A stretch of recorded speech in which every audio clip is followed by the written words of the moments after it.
દીક મને તો સાયકલ માં બેહાડો. નહીં હો, મારી સિવાય આની સાયકલ માં બીજું કોઈ ન હોય. તો કાઈ નહીં, મને એમ શું કે હોટલ માં જમવા જાઉં છું તો ભાઈ ને લેતો છો. अभी मजा आएगा ना भिड़ो. આ તો પનીર ટીકા ખાવું હો ભાઈ. હા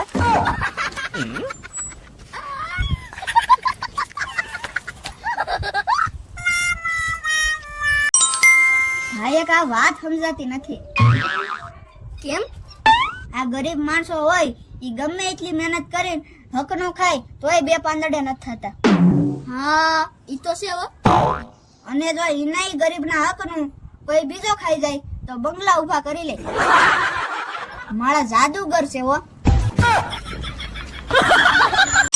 હા 1000 રૂપિયા ઉછીના જો ને હમણાં હું તમને આપી દઈશ. 8 દી માં પાછા દઈ દઈશ ને તો આપું. હા હા ભાઈ 8 દી માં પાછા બસ. હા તો આપું. Nope. એક કામ કરો ભાઈ, મને 500 અત્યારે આપો ને બીજા 500 જે મારે જોતા હશે ને તે હું તમારી પાસે માંગી. હા તે એમ કે રાલે 500. रोम रोम भाइयों. रुको जरा सबर करो. એલા તો વરહ દીથા વાલા 500 રૂપિયા લઈ જોઈ લાઈ ની પાછા. એમ તો મારે તારી પાસેથી 500 લેવાના છે ઓ.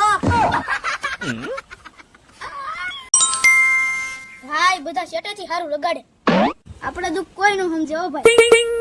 એ તો છે જ ને, બધા મોઢે મીઠું મીઠું બોલે પણ આપણે અંદરથી કેટલા દુખી છે ઈ થોડા કોઈ સમજી શકે. એક જણો બીજાના દુઃખને તો જ સમજી શકે કે ઈ બે હાડું ભાઈ હોય તો.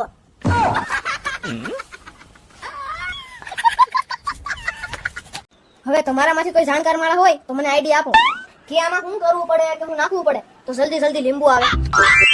તો મિત્રો આ વિડિયો એટલો આયલો કે લગભગ 11.5 લાખ જણાએ જોયો. અને આ વિડિયોમાં 5-6 હજાર તો લાઈક આવી. અને તમે જે જવાબ આપ્યા છે ઓહોહો, લગભગ 600-700 જણાના જવાબ આવ્યા કે આમાં શું કરવાથી લીંબુ આવે. હવે તમે બધાએ જે કીધું ને એ બધું અમે કર્યું. અને મિત્રો તમારી સલાહ રંગ લાવી, જવામાં લીંબુ આવ્યા.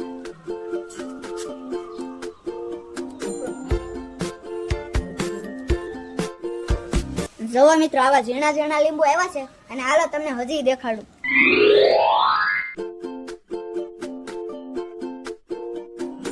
ગૌઢા હાસુસ કહેતા હતા કે 5 ને પૂછીને કામ કરે. ખરેખર તમારી સલાહ કાન આવી હો. હવે ઈ જો કે આમાં શું કરવાથી આમાં ઢગલા બંધ લીંબુ આવશે. ચલો.